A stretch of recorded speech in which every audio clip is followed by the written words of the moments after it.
colocarmos no nosso lugar, porque Deus é que é importante, que nos dá Deus vai nos graça, enriquecer. Exatamente. Não é? E aí alcançaremos no reino dos céus, não porque nós somos importantes, mas pela graça salvadora dele. Agora, não é por isso que nós teremos que ser medíocres, ignorantes no sentido de não buscarmos o conhecimento. Temos que buscar o conhecimento da palavra, e Deus nos capacita com a sabedoria dele, exatamente, com a sabedoria do Espírito. Então, a gente não ser pobre, assim, pobreza do Espírito, não nos engrandecer, mas não ser pobre da mediocridade. Sim, muito bem. Dessa mediocridade, porque pelo contrário, a gente tem que buscar o conhecimento para que Deus dê a sabedoria, usando o nosso conhecimento para que nós levemos isso até os perdidos, você até pensar o mundo, até nos cargos, nos colocarmos, é o que você falou da visão cosmopolita. A cosmovisão cristã. Você tem uma proposta, de fato, para o mundo de um cristianismo. De um vivenciar conforme a palavra de Deus. E aí, você falando agora, eu estava pensando, pobre de espírito. Às vezes para algumas pessoas pode ir, nossa, mas o que é? Aí se você pensar no oposto, rico de espírito, rico de si mesmo. A pessoa chega aqui rica de si mesma, ela sabe, ela entende, ela já está pronta, ela não precisa ser ensinada por ninguém. Uma pessoa que chegasse aqui dessa maneira, que proveito ela teria da fé? Que proveito ela teria do cristianismo, do contato com Deus? Não teria proveito nenhum, ela está rica em si mesma já. Ela não tem nada a aprender da parte de Deus, não tem nada a desenvolver. Aí você vai para o outro lado, pobre de espírito. Que o que a irmã está ressaltando. Seja pobre de espírito e não medíocre. Então, pobre de espírito, ele está disposto a ser enriquecido por Deus. Aí Deus vai dar dons, talentos, sabedoria do Espírito Santo de Deus, capacidade. Aí ele vai estar rico das coisas de Deus. Agora o medíocre não. O medíocre, ele alcançou a média, ele está satisfeito. Então, eu nem sou lá um grande assassino, traficante, estuprador, mas também não sou lá um santo, beato, eremita. Estou no meio. Então, eu sou um assassinozinho. Passei na média? Tá bom. Sendo que Deus capacitou você a alcançar muito mais. Aí onde Deus não aceita. A mediocridade, não, meu irmão, eu investi 5, tem que devolver 10, não adianta você devolver 6. Não, mas já é um a mais. Não. O que você fez com os outros 4? Você enterrou. Aí onde vai vir a cobrança, O medíocre não é aceito. E é importante essa colocação que você estava falando sobre muitas vezes se posicionar. O próprio Jesus fala sobre o pastor e o mercenário. Ah, sim, maravilhoso. O mercenário não se posiciona. Exatamente, ele foge. Deu tudo errado. Ele é indiferente. Não é minha, a ovelha não é minha. Exatamente. Ele já ganhou o salário dele. Então, mercenário, meu irmão, ele não tem comprometimento, que está fazendo. E onde o obreiro precisa ter cuidado para ele não se tornar um mercenário. Meu Deus. Porque o que vai caracterizar um mercenário são as atitudes. Exatamente. O que vai caracterizar um pastor é as atitudes. A maneira como ele age, Você vê que Deus, Josué, quando Moisés morre, Josué toma uma posição. Quando ele toma uma posição, Deus fala para ele: por que tu fizesse isso? Então agora, como eu fui com Moisés, eu serei contigo. Ele está comprometido com a causa. Exatamente. Então a questão não são as pessoas. Nem Josué grudou em Moisés porque ele quer se beneficiar. Moisés é líder, então enquanto ele estiver com Moisés, ele está por cima da carne seca, Então ele come do melhor, estou com a liderança. E tinha outras pessoas ali que poderiam ocupar o lugar de Moisés. Exatamente. Agora, com quem você está comprometido? Com certas vantagens, e aí onde entra o medíocre, entra o mercenário, Ou você está comprometido com a causa? Então a causa é, esse povo saiu do Egito e tem que estar em Canaã. E aí Moisés é morto. Então o que vai ter que fazer? Alguém tem que liderar esse povo. Sim. E aí Josué que se posiciona e Deus vai lá e investe nele. Então, do jeito que eu fui com o meu servo Moisés, agora eu sou contigo. E aí o homem toma a frente. E você vê, o que eu acho interessante de Josué, foi bom se eu citar, é que Josué, ele tem consciência de quem ele é. e de qual é o chamado dele. Ele não vai bancar uma de sapiente, de sábio, não vai escrever o Hexateuco, tem o Pentateuco, né, que saiu daquele de Moisés. Não, então deixa eu escrever um livro aqui também, para eu colocar o meu junto aí, vai ser o Hexateuco agora. Não, Josué sabe, eu sou um líder militar. Eu fui levantado por Deus para colocar esse povo dentro da terra. O servo de Deus Moisés, que veio e Deus usou, já as leis estão aí. Deus falou para não se apartar da lei do meu servo Moisés.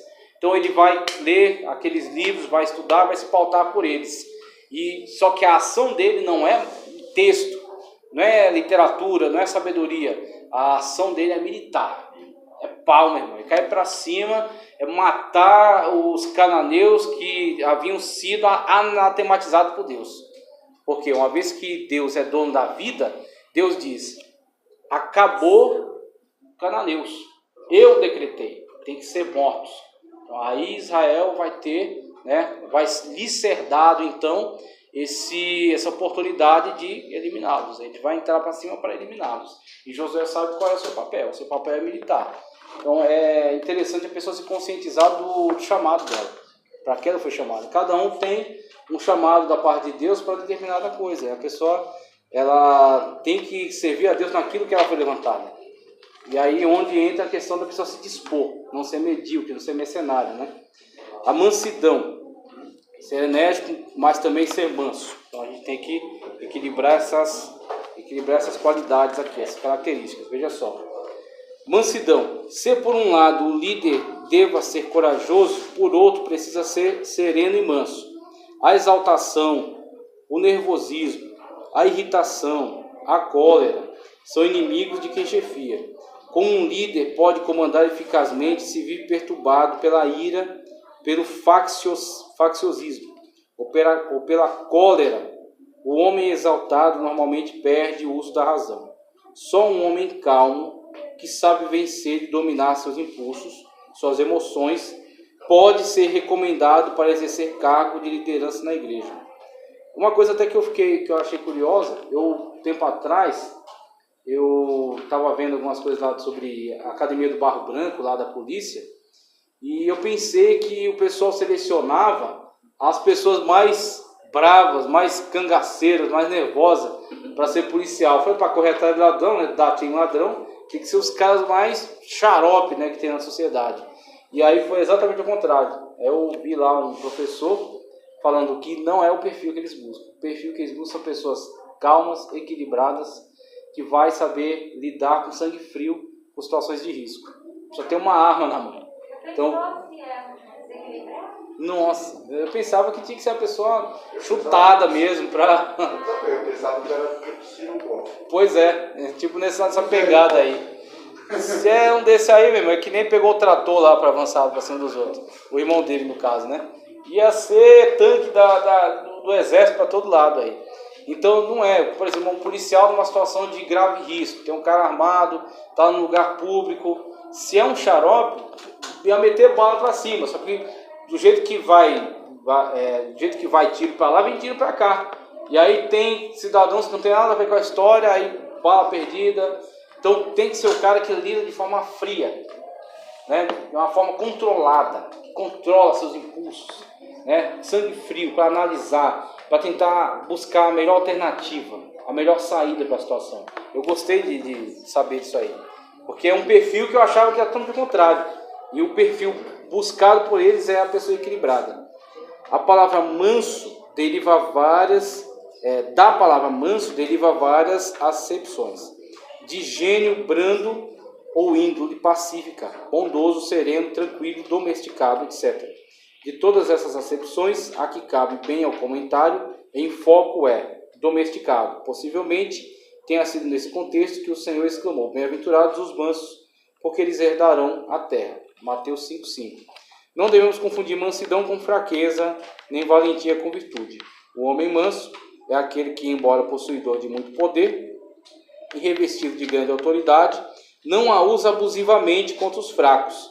Em uma discussão calorosa, vi um soldado de polícia perguntar a um cidadão: você sabe com quem está falando? Pelo seu tom de voz, no primeiro momento, parecia ser uma grande autoridade. Mas logo ele tirou a carteira do bolso e se identificou dizendo: eu sou policial militar. Pensei comigo mesmo, se este homem age assim sendo um soldado de polícia, imagina se ele fosse um coronel. É o comentário que ele coloca aqui da situação que ele viveu, né? Aquele homem provou que não era manso. Manso é aquele que não abusa do poder que possui, embora tenha poder para ferir, não fere, para matar, não mata, para humilhar, não humilha. Quem trabalha com gente, dirige pessoas, precisa ter autodomínio, sangue frio, mansidão. O homem irritado nunca consegue ver as coisas sob um ponto de vista normal. A paixão conduz sempre ao erro. Por isso, o líder não deve se deixar levar pelas emoções. É claro que ninguém é feito de pedra, mas a razão deve sempre dominar a paixão. Somente até aqui, que aí dá para a gente discutir legal em relação ao demais que ele coloca aqui, a gente já falou. Mas, basicamente, desfazer o equívoco em relação ao humilde, como eu coloquei atrás, Cristo Jesus mesmo sendo o grande exemplo de humildade, ele não era letárgico por causa disso. Ele não era alienado por causa disso. Ele não era uma pessoa manipulável por causa disso. Ele contrariava as lideranças constantemente. Ele se opunha às maiores lideranças do seu momento de uma forma tranquila, sem se exaltar, sem gritar, como a profecia de Isaías mesmo diz a respeito dele: meu servo que não gritará nas praças. Com calma, com tranquilidade, de uma forma aberta, de uma forma segura. Então, contrariava os saduceus que vinham até ele desafiá-lo, contrariava fariseus, sem precisar de gritaria, na tranquilidade, porque ele estava seguro de si. O Senhor Jesus Cristo, né? Nosso Senhor, nosso Deus, seguro de si, seguro do seu discurso, seguro da verdade. Estando ele seguro de si, não era necessário tentar impor algo pelo grito. Ele sabia do que estava falando da verdade em Deus, falando daquilo que recebeu da parte do Pai. Então, deixava que os outros se descontrolassem e os outros se exaltassem. Agora, quando foi necessário uma ação enérgica, ele teve posição. Aí onde entra a questão do zelo pela santidade da casa de Deus, como foi colocado. O humilde segue na mesma linha, o manso aqui no caso, né? O que muitas vezes o manso é visto sempre de uma forma depreciativa, né? De uma forma pejorativa. O manso é o boca aberta, né? O manso é aquele que todo mundo faz o que quiser, pinta e bota, faz gato e sapato. Sendo que, biblicamente falando, o manso é a pessoa que exerce de uma forma extraordinária o autodomínio, o domínio próprio, o domínio de suas faculdades mentais e emocionais. Então, não é que Moisés não sentisse revolta, tanto que a gente discutiu na aula passada a questão da rocha de Meribá, onde chegou Moisés, perdeu ali o limite. Mas durante toda uma jornada e durante longos e longos anos, Moisés exerceu mansidão extraordinária. Tanto que com honra lhe cabe o título, porque o Senhor chamou Moisés. Era o varão Moisés muito manso, mais do que todos os homens que havia sobre a terra. Números 12. Cabe a Moisés. Cabe a Moisés de fato. Agora veja, com toda a mansidão que tinha, ele exercia a liderança. Tá certo? Ele não havia dúvidas acerca de sua liderança. Ele de fato era um líder presente, estava à frente, tomava decisões importantes, exercia autoridade, não autoritarismo, e sim autoridade, entregue por Deus, confirmada por Deus, ok? Agora, tudo isso era controlado por um espírito manso, que fazia com que ele não abusasse do poder. Aí onde entra o líder manso. Ele não abusa, não, porque eu tenho essa autoridade, porque eu tenho esse poder, agora eu vou me beneficiar disso, né? Vou dar esporro, vou tratar com ignorância, com soberba, com altivez. Pronto, aí onde entra toda a descaracterização da qualidade do líder em ser manso, em saber controlar, refrear, tá certo? Esses impulsos carnais que o levam a querer se posicionar com superioridade, tá certo? E canalizar tudo isso para uma ação correta, uma ação de energia para o bem de todos. Ele é enérgico naquilo que precisa ser, não para um aproveitamento próprio, mas para um benefício de todos, uma vez que é para a glória de Deus, para a exaltação do nome de Deus e para a edificação de toda a igreja. É onde entra a mansidão de Moisés mostra-se de uma forma muito absoluta no seu autocontrole. Ele tinha autocontrole mesmo nas situações de maior provocação, onde o povo mais o perturbava de tanta provocação, mas ele estava lá, firme, como uma rocha, se controlando. O povo, cadê água, cadê comida, cadê não sei o que, tal, o que mais ele fazia? Ia a Deus. Ele clamava a Deus, aí Deus vinha e trazia uma resposta. E aí Moisés ia lá, e a intervenção de Deus, as codornizes, jogou lá uma madeira na água, ela ficou doce, pegou uma estaca, colocou uma serpente de bronze, e o povo que foi picado pela serpente foi curado. Então, diversas intervenções que Deus realizou, porque Moisés respirou, contou até 10, foi até Deus. Davi, as pessoas só lembram de Davi, que Davi era guerreiro, e pegava a espada, e cortava a cabeça, não sei o quê. Davi era um líder manso. Davi não era uma pessoa descontrolada. Quando a situação de Keila, eu acho que foi atacado, eu acho que não foi Keila não lembro agora a cidade, não sei se foi Ziklag, a cidade foi atacada, os amalequitas levaram as esposas, os filhos, os bens, levaram tudo. Quando se depararam com aquela situação, os homens se desesperaram, pensaram ali em atacar Davi e trucidar ele, jogando a culpa no líder, né? O líder geralmente leva o fardo. O que Davi faz? Davi recua, aí ele vai e clama a Deus. Aí é para nós perseguirmos? Aí Deus dá o aval. Aí ele vai, convence o povo a se engajar com ele na perseguição dos seus inimigos. Até que uma parte que estava cansada não consegue prosseguir, fica para trás. Aí eles vão, conseguem encontrar, recuperam os bens, voltam. Quando volta, aí virou uma facção. Uns entendiam que, na verdade, aqueles que ficaram de cansaço não poderiam receber os bens. Ele falou, não, aí entra a justiça. Ele foi manso para não tomar como pessoal aquele levante. Ele foi superior ao momento. E aí ele entendeu, ó a empatia. Ele entendeu que as pessoas estavam descontroladas com uma forte emoção. E ele foi a Deus, se posicionou, liderou. Quando voltou, novamente ele vai manifestar agora a justiça. E vai manifestar a misericórdia. Aqueles que foram até lá e conquistaram e trouxeram os bens, acreditavam que não seria justo compartilhar com os que ficaram de cansaço. Ele falou, não, a gente não pode rachar o grupo, nós somos um grupo só. Mesmo aqueles que não puderam ir junto conosco, que ficaram de cansaço, eles fazem parte do grupo. Eles não foram, não é porque eles não quiseram, porque eles não tinham comprometimento, e sim porque eles não tinham mais forças. E agora o forte vai carregar, vai suportar a fraqueza do fraco. E ele mantém o grupo unido. E aí você tem Davi, para realizar algo assim, tinha que ser uma pessoa mansa. Uma pessoa mansa não é uma pessoa covarde. Essa é a questão. Ele era manso, não covarde. Certo? Então vamos para o intervalo. Aí voltando. Que ele coloca aí, ó. Senso de justiça. O senso de justiça é uma qualidade moral que se revela no convívio social, onde todas as pessoas deveriam se interagir com equidade. Deveriam interagir, né, entre si com equidade. Então, até coloca equidade aqui, ó. Disposição de reconhecer igualdade.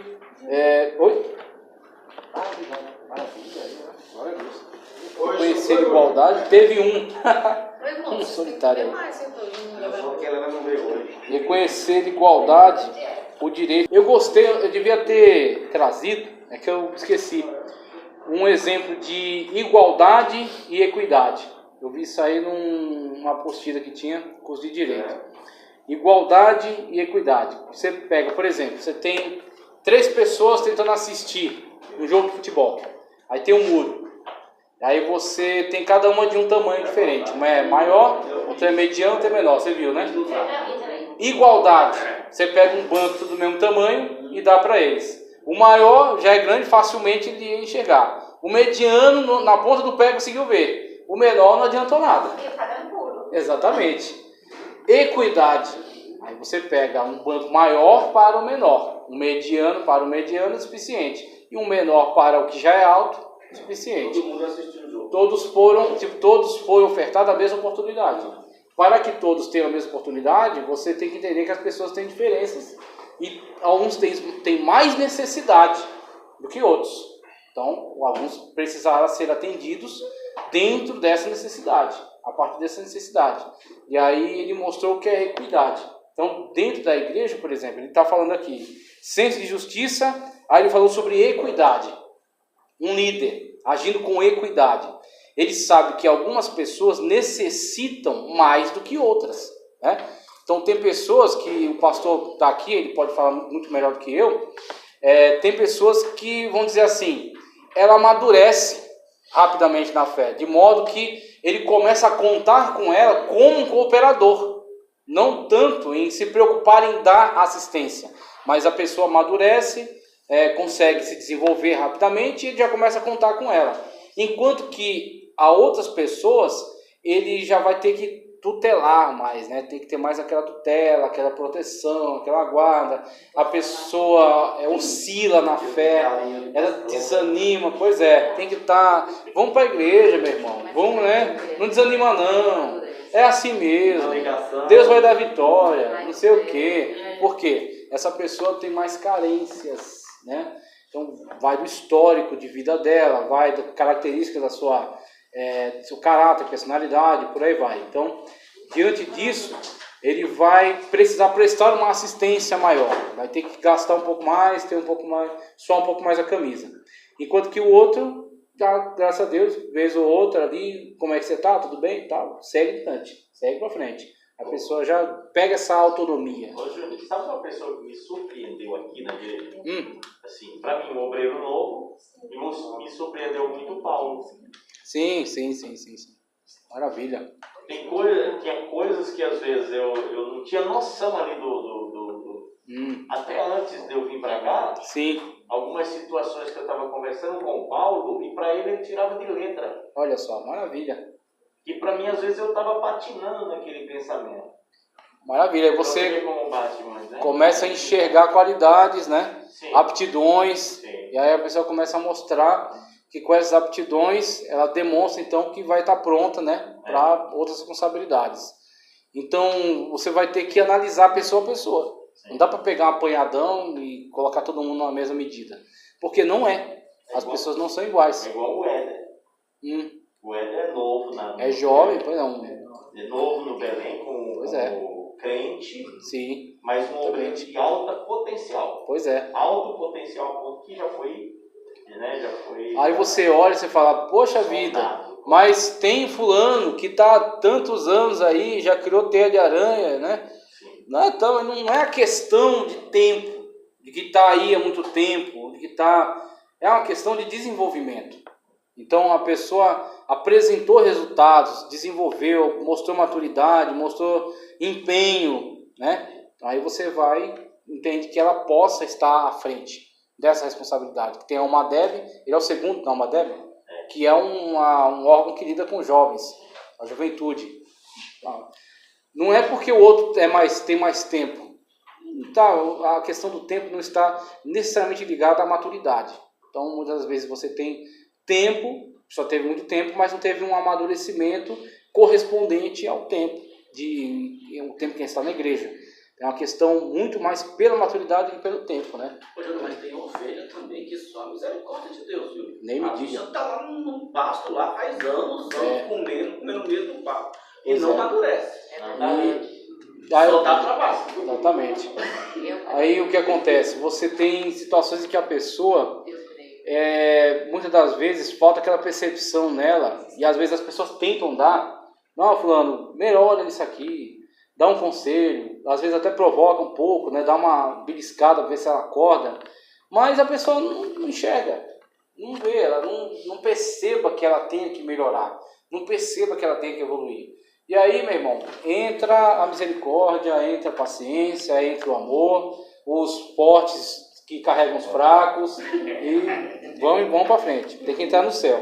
Todo mundo vai entrar no céu assim. Você é criança. Será que vai chegar pelo menos no céu? Se não é na igreja que é não vai chega pela graça de Cristo. Depende que às vezes entra naquela parábola, né, que diz que as obras são provadas no fogo, são queimadas, mas aí Paulo diz assim, mas o tal seja salvo. Salvo mesmo que pelo fogo. E aí você tem, a pessoa foi salva não por algo dela. E aí é por isso que a graça é maravilhosa. Ele foi salvo por causa de Cristo. Cristo atribuiu a ele imputou a ele a salvação. Então a pessoa passou pelo fogo. O fogo, né, da análise de Deus. Aí analisou. O que ele fez não prestou. Nada se salvou. O que ele fez foi bobagem, foi coisas que não edificaram ninguém. Mas assim, não chegou a causar-lhe dano em relação à sua fé em Deus, em Cristo Jesus. Mas também não aproveitou nada. E aí passou as obras de palha, de feno que ele caracteriza, né? A pessoa não é condenada porque Cristo é que está salvando ela. Mas por outro lado não tem galardão. Porque não teve o que aproveitasse. Mas só o fato de estar no céu já é galardão. Já é galardão, exatamente. Isso é maravilhoso. Não pode nem uma cadeia, mas está lá no céu. Está no céu, está na glória, meu irmão. Vai para a mesa do banquete e aleluia. O importante é chegar lá, né? É chegar. Exatamente. Chegar ao céu. Então a equidade que ele fala aqui, que eu achei muito interessante, é muito importante a gente ter essa noção, porque se você partir para o lado da igualdade, você pode falar, vou fracionar aqui o tempo, eu vou oferecer 1 hora de gabinete pastoral por semana. Pronto, é o que eu dou. É isso aí. Quem quiser que venha. Aí, meu irmão, tudo bem, vai ter gente que de fato vai estar lá importunando, querendo até mais que 1 hora. Mas tem gente que não vai atrás. Aí, será que isso foi suficiente? Aí você pode dizer, não, mas eu fui igual para todo mundo. Tá, você foi igual, mas você esqueceu de ver que tem pessoas que demandam um pouco mais do seu esforço.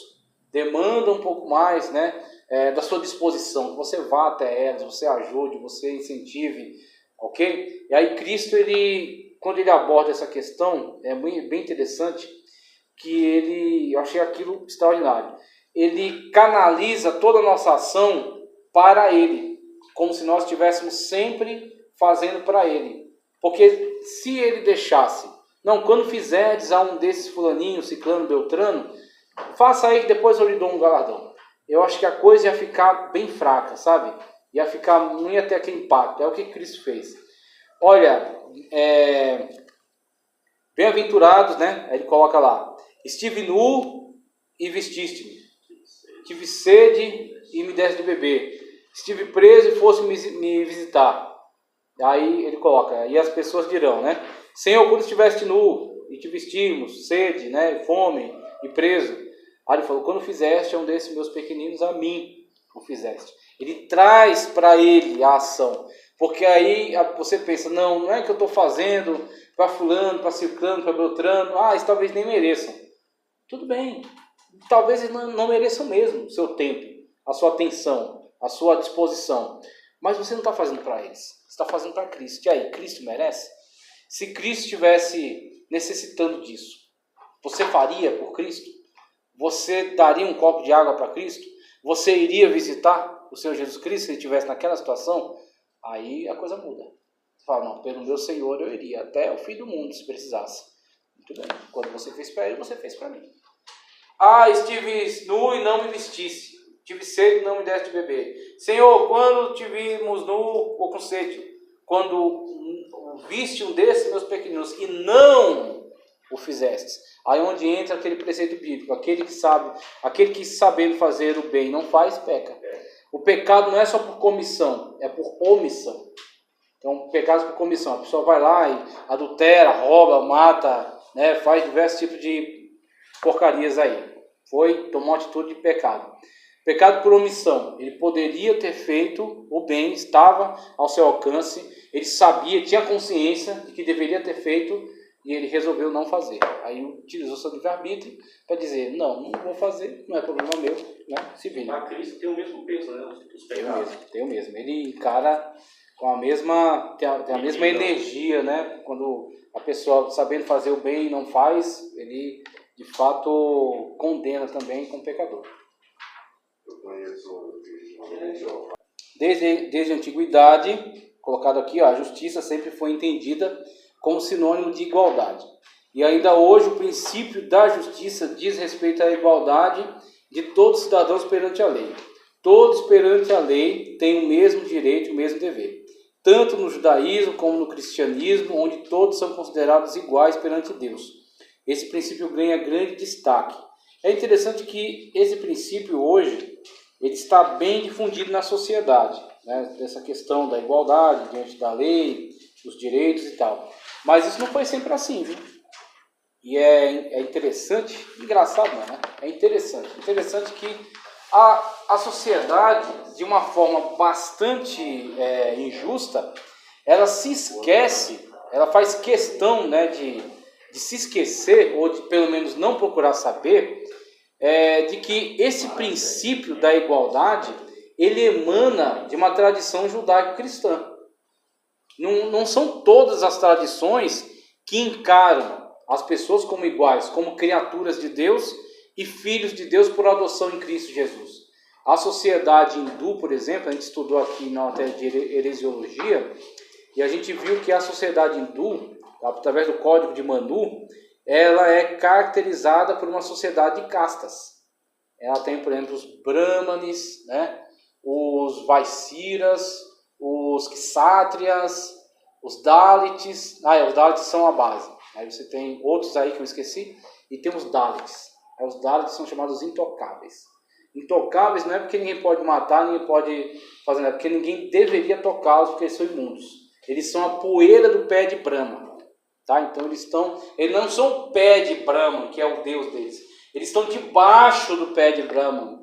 Ok? Então eles são geralmente aquela etnia que era a antiga etnia que estava no subcontinente indiano há sei lá quanto tempo, milênios atrás, e é a etnia que foi subjugada pelos arianos que adentraram lá, se apoderaram da cultura, ok? E criaram uma cultura superior sobre ela. Então você tem a cultura ariana, que são dos brahmanes, que se sobrepôs à cultura da população local, que são considerados dalits, que são atribuídos a eles os serviços mais indignos de toda. Inclusive tem uma lei no Código de Manu que diz que se um dalit ouvir um brahman ensinando, né, os ensinamentos sagrados que eles têm lá, se ele parar para ficar ouvindo, para aprender, a punição é derramarem chumbo quente no seu ouvido. Ele não deve ter contato com nada disso. Ele deve ser atribuído funções como retirar excrementos, pegar o lixo, qualquer coisa, né, degradante que não seja interessante para os outros fazerem. Isso é uma sociedade de castas. Então, parte do mundo vive nesse esquema aí. Você vai para um mundo, vamos dizer assim, comunista. Você tem a situação na qual você tem um pequeno partido único, que detém todo o poder, e o resto da população é número, que pode ser manipulada pelo governo como quiserem, como bem quiserem. O governo da Rússia, por exemplo, durante um tempo, ele começou a escavar urânio em uma determinada vila, e aquele negócio é extremamente contagioso, radioativo. E eles não informaram para as pessoas que aquilo é radioativo. O lixo produzido eles jogavam no lago, contaminava o lago, contaminava o ar, matou as pessoas de câncer e até hoje não deu qualquer tipo de explicação. Por quê? Porque são números. As pessoas não são iguais na visão deles. Aí você vai, né, diversos tipos de sociedades que encaram isso dessa maneira. Os muçulmanos, por exemplo, eles entendem que aqueles que não se submeterem ao Islã, a Alá, eles têm todo o direito de matá-los. Não tem qualquer tipo de constrangimento. Ou você submete ou morte. Tanto que no Alcorão ele diz que todos que são contra Allah é para ser morto. Que é a jihad. A jihad, se você tem um muçulmano que, se ele for fiel aos seus preceitos, ele será, sim, uma pessoa agressiva no sentido de propagar a sua fé por imposição. Imposição, porque é o princípio da jihad. Aí você vem para o Ocidente, você tem o quê? Todos são iguais diante da lei. Aquele princípio que você é inocente até que se prove o contrário. Devido ao processo legal, por exemplo, ninguém pode ser condenado sem o devido processo legal. Ninguém pode ser imputado um crime sem que haja uma lei precedente, que já tenha sido promulgada. São princípios que só podem existir dentro da mentalidade, uma cosmovisão na qual todos sejam iguais, na qual todas as pessoas têm o mesmo valor. Então, Deus é o Criador, essa é a ideia. Deus é o Criador e todos são criaturas. Essa é a ideia básica, para que isso possa existir. Então, no lugar onde os conceitos não são esse, você tem outra gama de estruturas sociais. Ô, Júnior, mas no Brasil já tem isso. De uma outra forma, mas já tem isso. Há poucos dias aconteceu um fato, né? Sei lá, não dá nem para dizer, aquele bandido que foi solto. Ah, meu Deus. E segundo alguma... Não sei o que do rap lá? Sei. O cara, o juiz recebeu 3 milhões. Meu Deus. Que loucura, né? Simplesmente à noite libera o cara. Exatamente. Eles usaram do subterfúgio lá, de que a prisão do cara tem que ser reavaliada e renovada. Exatamente. O que o cara fez? Não avaliou. E deixou a coisa precluir, e aí o advogado foi lá e pediu soltura. Então você tem aí 2 pesos e 2 medidas, né? Mas o pior de tudo foi o caso daquele estupro. Sim, que alegaram culposo, né?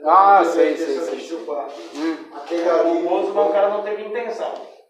Meu Deus. Que loucura. Com certeza outras pessoas de outros países riem da nossa cara. Sem dúvida.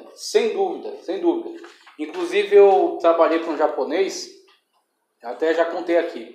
E ele falou para mim, eu era bem jovem, era um adolescente na época. E ele falou para mim, olha, a cultura, ela é tudo uma sociedade. Quando você tem uma sociedade com pouca cultura, você precisa ter um livro-texto de leis gigantesco. Porque a lei vai ter que regular cada aspecto da sociedade, cada passo, cada manifestação da sociedade. Mas quando o povo tem uma cultura elevada, uma cultura avançada, né, desenvolvida, as leis são quase que sem necessidade. Precisa ter lá alguma regulamentação burocrática e tal, mas não a quantidade de leis que a gente tem, porque elas são ineficazes. É só isso que mostra.